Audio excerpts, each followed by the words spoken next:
And Tuba, how is the significance of this day being marked in Durban?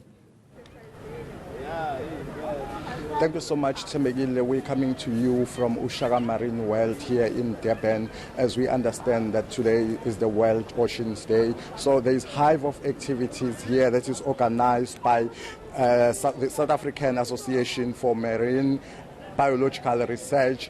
They are having the gazebo behind us here, where they are educating people who are coming, who are visitors here. But let me speak to Londi Shezi, who's going to tell us about the significance of this day. Thank you so much, Londi. Tell us about this day. What are you doing?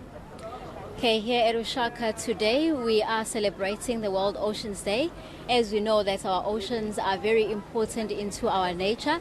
They provide us with food, they help us with the transport, and most importantly with our breath, because every second breath that we take, it comes from the oceans, because there are plants that are found in the ocean. So that is why we are celebrating this day, just to raise an awareness to everyone to make sure that we try our best to keep our oceans in a good state.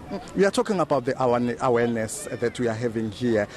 I see that you also have these gazebos and there are also other activities that are taking place here at Ushaka Marine. Take us through those activities.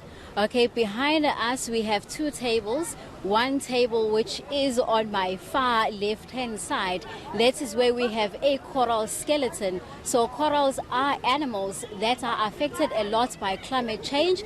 If the condition of the water changes, they get affected.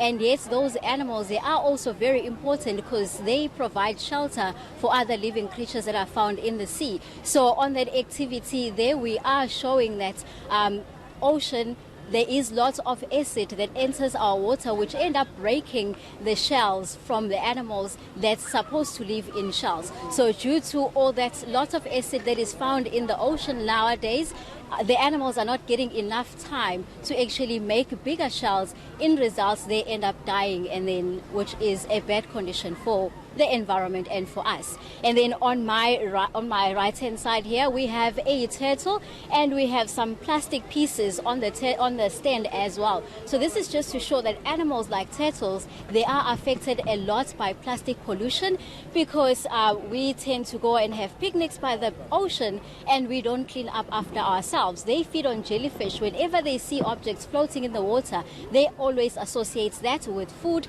They go to that and they eat. If it's a plastic bag, unfortunately, it gets to block their guts and they can't eat afterwards, and they end up losing their lives in that way. And that is why they are now regarded or considered as endangered species, which means their numbers is getting lesser and lesser into the sea. It looks like this is very serious, Londi. Let's talk about the threat to the ocean itself. What seems to be the biggest threat? The biggest threats in the ocean, I will say it is pollution.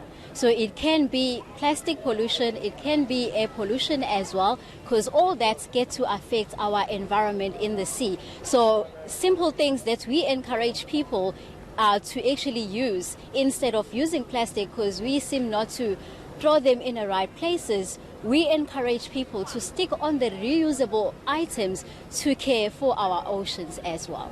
Thank you so much, Londi. That was Londi Shezi telling us about the activities that they are having here at Ushaka Marine to celebrate this year's World Ocean Day under the theme that is celebrated under the theme Ocean and the Gender. And back to you, Tembegile. Tuba Filane, live for us at Ushaka Marine World this Saturday. Thank you.